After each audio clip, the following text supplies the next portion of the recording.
In this video, I just wanted to take a little bit of time to talk about my understanding of the internal arts. Now, for those of you who don't know, within the realm of Chinese martial arts, Kung Fu, and the Chinese self-cultivation arts in general, you have this distinction between what they call internal arts and external arts. And this is a topic that really gets a lot of discussion, people trying to define what internal and external means. And I'm perhaps adding more mud to the water here, but I just wanted to throw in my 2 cents, not to win an argument finally about a definition, but rather just to bring some clarity to what I'm doing. I don't really care to own the term. I just want to be clear with the language I'm using so that anyone following along with these videos understands what I'm trying to achieve and doesn't get it confused with someone else's version of the term. Before I get into the nitty-gritty, a little bit of a background for those of you who don't know. In the Chinese martial arts, you have what's commonly called the internal family of arts. And very typically, there are 3 arts that are part of this. You've got Tai Chi, which everyone should know, this very slow-moving, beautiful form that you see old people do in the park. You've got Xingyi, that if you haven't seen it, it's a very military style system based on spear usage mostly, but some other things as well. And you have Bagua. Bagua is an art that involves a lot of walking in circles while holding particular postures. There are other arts that tend to sneak into the classification of internal family arts. It depends who's teaching it. You've got plenty of different people doing internal arts of all sorts. You've got internal Wing Chun these days. Some days people consider Tongbei internal. On it goes. And what I really wanted to get into in this video is not a global distinction, because each of the people from those systems will have their own definition of what that means, but rather my understanding and my vantage point of it. Again, just so you can have some clarity of what I'm doing. You also have arts of Qigong and Neigong and Neidan, and just to give you a bit of clarity about what these terms mean, the term Gong that you find all over the Chinese systems is really referring to training something until you're good at it, essentially. It means to have skill derived from effort, and you can have this Gong as a carpenter, as a doctor, as a chef, whatever. Anyone can have Gong. It's kind of something that you achieve through your efforts. And so then Qigong refers to a bunch of practices that's about getting skillful working with qi. And neigong, the word nei means internal. It just means gong, skill from effort as applied to internal arts. Then you have neidan, which is internal alchemy, and on it goes. At any rate, these terms tend to get thrown around a lot, and many people basically just refer to any arts that's kind of slow moving as an internal art. So if I'm just moving really slowly and gracefully, people will call it internal, but I don't follow that definition. Slow or fast, it doesn't really matter. For me, they do different things for sure, but this doesn't differentiate internal to external for me. You also have meditation and any kind of introspective self-reflection that might be thrown in the internal arts as well, and maybe this is getting a little closer for me. The problem with language is you can have 2 people talking about very similar but rather distinct processes, practices, systems, and because that distinction separates those 2 things, even though they sound similar with the words that are being used, they end up with 2 different results.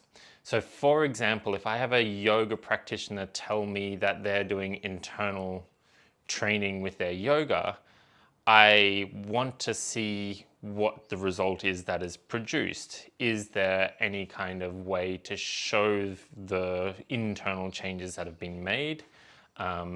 And this is where we get into a bit of weird territory, right? Because it's easy enough to say that, oh, but it changed my demeanor, it changed the way I react to people, it changed the way I conduct my life, and therefore it changed me internally, and that is fair enough. But by that definition, I could also go to clay pottery school or do any kind of anything, and if it had an impact on me that changed the way I acted, then we could call it internal, which means everything's internal. And that, again, when everything is internal, then nothing's internal, and it's a pointless term to use. It's the same with meditation. People tend to say XYZ is my meditation, meaning it's my time for introspective self-reflection. And then everything becomes meditation, so nothing's meditation anymore. And the practices that were perhaps maybe originally shrouded by this term have lost been lost in a sea of lots of other things.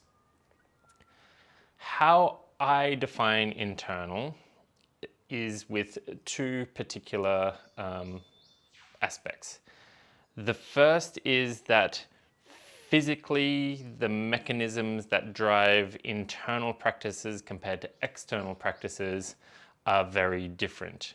For me, and I'm not saying this is universally the case once more, I'm just saying this is how I see it and how I categorize things.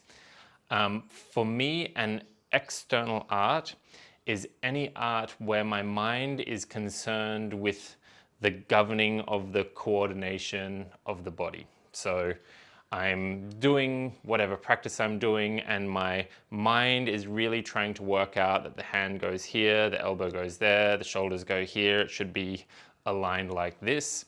I need to coordinate myself either subtly or grossly and put my body in particular positions and move those positions with my mind directing the whole thing.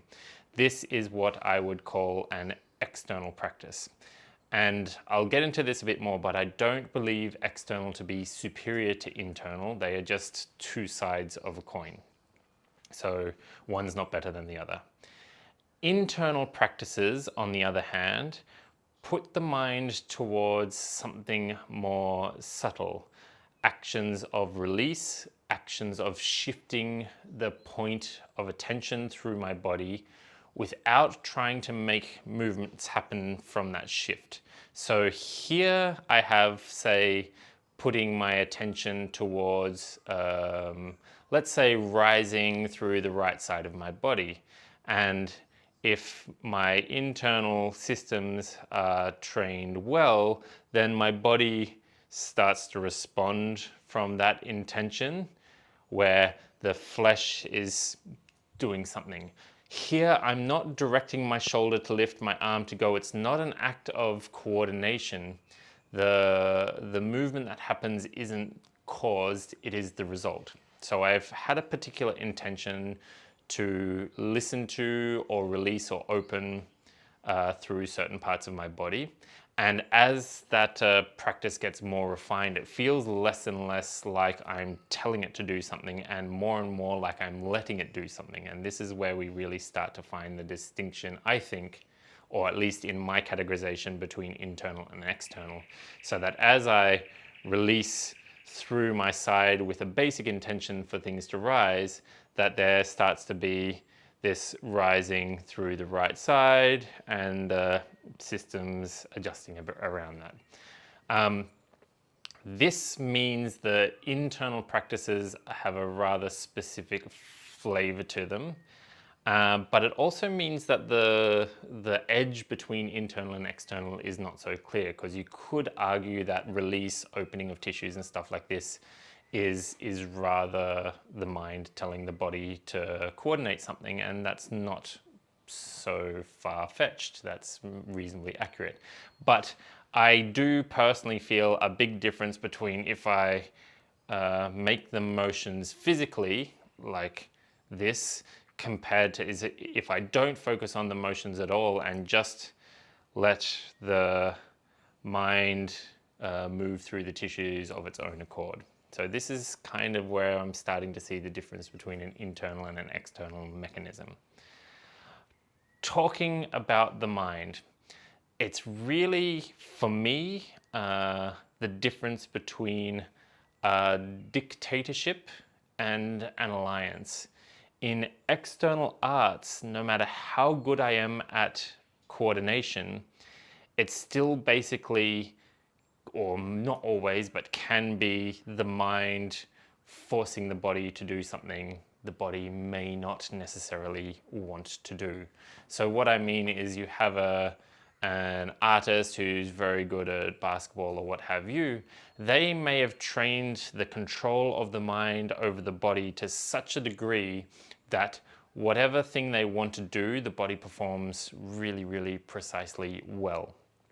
This relationship for me is kind of like a master and a slave. It can still be a very functional relationship. You know, you have these stories of gladiators who performed very well for their master. They wanted to impress their master, so they went out and fought really well, and they were very technically skilled. And the master had a lot of control over that slave, could tell them do this and do that. And that slave would go and do those things and execute them very, very proficiently. This is a very, very different dynamic to an alliance between what you might call two friends, a connection, a synergy between two friends. So the internal arts are more of this idea of a synergy between mind and body, a connection between and a union between, whereas in the external arts, it's perfectly possible to be extraordinarily high performing and still do it from a distance, as if the mind is back in the stands, directing the body, do X, Y, Z, perform like this, whatever. And that mind may give the body freedom to act in particular ways on autopilot, but at no point is it really intimate with the body. And this is where I find the big distinction between internal and external arts. For me, in internal arts, we end up with the mind kind of fusing with the body and becoming very intimate with the body, and more so we get deeper and deeper and deeper and deeper. The difference is, let's take a meditation for an example. I can do a kind of external meditation where from afar, I'm removed from my body and I'm scanning my body, coming up with all sorts of details about my bodily systems. And if I practice that over and over again for a long period of time, I may end up with a very, very detailed map of my body and what it feels like and where all the organs are and so on and so forth. This is extremely different in experience to releasing the mind into the body, where the two become one. The mind melts into the body, releases into the body, soaks into the body, and fuses with the body.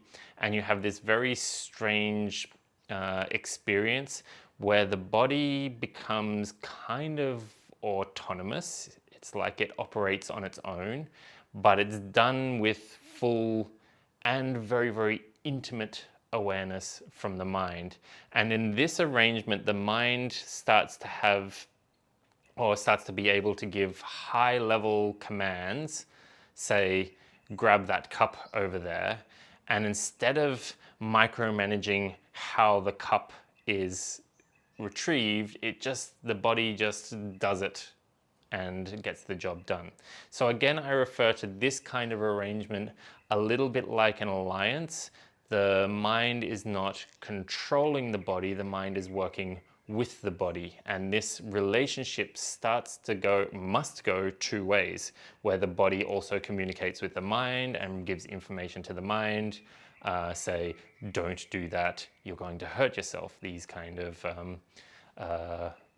feedback loop. So it's a two-way street where the mind and the body actually end up connected and kind of perpetually saying, well, now I want this, and hopefully you can deliver in both ways, right? Sometimes the mind wants something and the body needs to help achieve that, and sometimes the body wants something and the mind needs to help achieve that. So this is where the internal arts get very different from the external arts, in the way that the relationship is formed. One is the internal arts I find are a very intimate bonding of the mind with the body, whereas the external arts for me are more like the mind is over here directing the body in, to whatever degree it might direct the body and be successful with that. One leads to the other from my perspective, and when I look at sort of videos of old internal masters, often the internal stuff gets so interesting and so fascinating that the external tends to get neglected. So you'll see people with really, really subtle capacities to do really quite incredible things with the body, but because they haven't jumped around and coordinated and danced and done these kind of mundane external activities, then they really have lost some sort of spryness, some sort of physical capacity. And I'm not too interested in this. Like I said, I'm interested in a balance between external and internal, where the two skills mutually support each other, where one is not done at the expense of the other. And this works in both ways, as I just mentioned. The mundane physical skills, where I coordinate, where I do something really skillful physically, is balanced with the more subtle internal skills of moving, intention, and mobilizing pressure and things in the body. So I really want to kind of hope that has clarified my position on things. I know it's a little muddy, it's a little hard to distinguish, especially if you don't have an experience of the internal movements that come from this kind of practice, which are a little bit like, the terms I'm using these days is opening and releasing. And it starts to feel a little bit like the movement of pressure inside the system. If I release pressure from the arm into the body and then use that to drive another action, then that's a very, very different experience and difficult to share with someone who only knows the body from sort of standard exercising routines of the West that we're very familiar with. So to summarize, external practices are really about basic physicality, about the mind telling the body to do something and the body doing that thing. And for me, are particularly involved around like basic coordination, agility, the ability to arrange the body in particular ways with purpose. And internal arts are really about the mind and the body mushing together until the subtle movements of the internal realm and intent and later just basic attention with these really high level ideas creates a movement in the body that is appropriate for that high level idea. So two very different arts, one leads to the other, and at some point, again, in the vision I have, they are things that become connected. One doesn't dominate the other, one doesn't take over. They're two sides of a coin that are linked together, just as I talked about the mind being linked to the body. And they resonate off each other. Again, if I go and jump around outside and just do some basic exercise like you do in high school, and then I came back and did my internal training, I would feel a really, really dramatic difference there. One has supported the other, one has influenced the other. And vice versa, if I sit here doing a bunch of like releasing and mobilization internally, and then I go outside and jump around, it can really change the way I move, possibly make me more efficient, or possibly prevent me from doing stuff too as I open up to parts of my body that maybe aren't so capable of receiving those forces from those activities. And that language matters. Plenty of people have a different concept of internal art. So I see lots of people doing Qigong, for example, where it's obviously just very external from my perspective. And again, I don't mean that that's bad. I just mean that the results that are produced from those kind of practices are very different. Having someone come up with a very pretty looking form is fine and it exercises the joints and promotes circulation and blah, blah, blah, blah, all the benefits of those arts. But it's very, very different to having the exact same external motions, but driven by internal changes in pressure, which completely change the outcome and change especially the long-term outcome. So again, to start to make a differentiation between what's the mechanism behind the movement, not the movement itself. I don't really take individual movements and say that movement is internal and that movement is external. Tai Chi for me is no more internal than dance. And both arts can be done with an internal quality if the intention is right and if the framing is right. Hopefully all of that has given you some insight into what I think about the internal arts. Once more, I'll remind you that this is not at all a global vision of these arts. This is just my take on them. If you disagree, that's fine. Maybe just clarify with the people you talk to that you're not doing it the same way I'm doing it, rather than going on a witch hunt for the people who have different opinions and different viewpoints to you. Thank you for watching. If you'd like to learn more or support my work, head on over to my website, craigmallet.com. You're also welcome to join my community, which can be found at community.craigmallet.com or via the menu on my main website. I generally have a number of services available. If you'd like some help, just reach out. I have a student program, I have online courses, I have workshops and private consultations, all available to any who would want it. As always, to appease the algorithm gods, please feel free to like, comment, subscribe, and/or share.